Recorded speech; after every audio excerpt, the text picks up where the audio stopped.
ओम नमः शिवाय। आइए जानते हैं जीवन में सुखी कौन है। एक बार एक भिखारी गांव में भीख मांगने के लिए जाता है।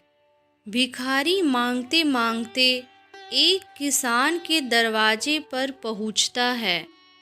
वह भिखारी किसान के घर का दरवाज़ा खटखटाता है, लेकिन अंदर से कोई आवाज़ नहीं आती। दरवाज़ा खुला होने के कारण वह अंदर की ओर झांकता है, यह देखने के लिए कि कोई घर पर है या नहीं। वह देखता है कि किसान और उसका पूरा परिवार एक साथ बैठकर बात कर रहे हैं। बच्चे किसान के साथ लिपटे हुए हैं, खेल रहे हैं। भिखारी को लगा कि शायद किसी ने मेरी बात पर ध्यान नहीं दिया, इसलिए उसने फिर से आवाज़ लगाई। जब उसने दूसरी बार आवाज़ लगाई तो किसान की पत्नी ने सुना और उसके बाद कुछ अनाज लेकर आई और उसे भीख दे दिया। उसके बाद वह भिखारी वहाँ से चला गया और सोचने लगा कि कितना खुशहाल परिवार है, कितनी खुशी हैं ये लोग। परिवार में 2 बच्चे हैं और वे बच्चे पिता के साथ खेल रहे हैं। सब कुछ देखकर कितना अच्छा लग रहा था। काश मेरा भी परिवार होता। किसान का परिवार कितना खुश है और एक मुझे देखो, दिन भर भीख मांगना पड़ता है, फिर घर आकर खुद से खाना बनाना पड़ता है और मुझे कितनी परेशानी होती है। इसके बाद भिखारी अपने रास्ते निकल गया। किसान के परिवार ने खाना खाया और खाना खाने के बाद किसान अपनी पत्नी को बताने लगा कि घर खर्च के लिए पैसे नहीं हैं, बड़ी परेशानी है। साहूकार से 1000 रुपये उधार लेना पड़ेगा, पता नहीं वो देगा या नहीं। किसान की पत्नी ने उसे धैर्य रखने के लिए कहा और बोली, आप जाओ, आपको साहूकार पैसा दे देगा। किसान गांव में एक सेठ के पास गया, जिसके पास कपड़े की दुकान थी। वह ब्याज पर लोगों को पैसा देता था। किसान ने सेठ से 1000 रुपये मांगे और जब सेठ किसान को पैसा दे रहा था तो उसने देखा कि वहाँ पैसे का हिसाब लगा हुआ है। किसान जब वहाँ से निकला तो सोच रहा था कि साहूकार कितना खुश है। मैं कहाँ 500 या 1000 रुपये के लिए घबरा रहा हूँ, परेशान हो रहा हूँ और इस सेठ के पास 10,000 20,000 का हिसाब चल रहा है। किसान यह सोचते सोचते घर चला गया। सेठ की गांव में छोटी सी कपड़े की दुकान थी। गांव में कपड़े लाने के लिए उसे शहर जाना पड़ता था। वह शहर के एक बड़े दुकान से कपड़ा लाता था। अगले दिन वह शहर पहुंचा और वहाँ जो बड़े दुकान के सेठ जी थे उनसे मुलाकात की और उनसे कहा कि कपड़ा खरीदना है। बड़े सेठ के पास संदेश आ रहा था, 1 लाख का फ़ायदा हो गया, 2 लाख का फ़ायदा हो गया। कोलकाता में माल पहुंच गया है, मुंबई में हो गया। ये सब उसको वहाँ देखने को मिला। जब गांव का सेठ वहाँ से निकला तो सोचने लगा कि हम अपने आप को इस गांव का सबसे बड़ा सेठ मानकर बैठे हैं और 5000 10,000 में खेल रहे हैं।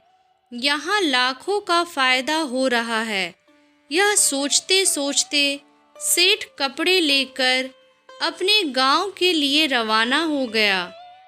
इसके बाद शहर वाला सेठ के पास उनका नौकर आया और बोला, एक तार आया है मालिक, 5 लाख का घाटा हो गया है।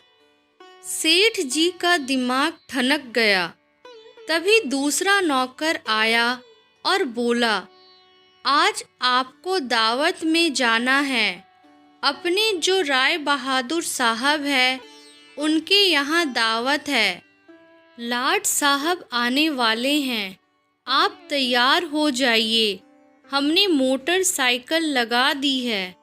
सेठ जी दुखी मन से तैयार हुए और गाड़ी में बैठ गए। कुछ देर के बाद सेठ जी राय बहादुर के घर पहुंच गए। वहां दावत सजी हुई थी। बड़े बड़े सेठ आए हुए थे। सेठ जी के लिए तो बैठने तक की जगह नहीं थी। जैसे तैसे इनको कुर्सी मिली। उसके बाद सेठ जी देखने लगे कि कमिश्नर आ रहा है, कलेक्टर आ रहा है, बड़े बड़े अधिकारी साहब आकर मिल रहे हैं। यह सब नज़ारा देखकर सेठ जी सोचने लगे कि कहाँ मैं अपने आप को सेठ मानकर बैठा हूँ और कितना खुश हो रहा हूँ। सबसे ज़्यादा तो सुखी ये हैं, इनके पास बड़े बड़े अधिकारी आते, चाय पीते हैं, हाथ मिलाते हैं, जलवा तो इनका है। इसके बाद सेठ जी राय बहादुर से मिले और उन्हें गिफ्ट दिया। खाना खाएं और अपने घर के लिए रवाना हो गए। राय बहादुर साहब के यहाँ दावत ख़त्म हो चुकी थी और उनका सर दर्द होने लगा, क्योंकि उन्हें दिन भर से चिंता थी कि दावत कैसी होगी। जाकर कमरे में लेट गए। नौकर आकर इनकी सेवा करने लगे। जब सर दर्द बढ़ गया तो डॉक्टर बुलाया गया। तभी राय बहादुर साहब के पास एक संदेश आया, जिससे मालूम चला कि व्यापार में घाटा हो गया है। अब उनका सर दर्द और भी बढ़ गया। राय बहादुर ने अपने नौकरों से कहा, क्या जिंदगी है, बड़े बड़े अधिकारी को चाय पिलानी पड़ती है, पार्टी रखनी पड़ती है, वो सब करते हैं, इसीलिए हमें भी दावत रखनी पड़ती है, वरना कौन इतना सर दर्द मोल ले। तभी उन्होंने देखा कि खिड़की से एक भिखारी जा रहा था, जो अपने हाथ में डंडा लेकर गाना गा रहा था। राय बहादुर ने नौकरों से कहा, देखो जिंदगी में खुश तो ये है, सुखी तो ये है, इसको कोई चिंता नहीं है, ना घाटे की ना फायदे की। यह वही भिखारी था जो किसान को सुखी मानता था, खुश मानता था। संतोष सबसे बड़ा सुख है, क्योंकि जिसके पास जितना ज़्यादा है वह उतना ही अधिक अशांत है। दरअसल ऊपर वाले ने जितना हमें दिया है उतना भी इस दुनिया में बहुतों को नसीब नहीं। धन्यवाद। इस वीडियो को लाइक सब्सक्राइब ज़रूर करें।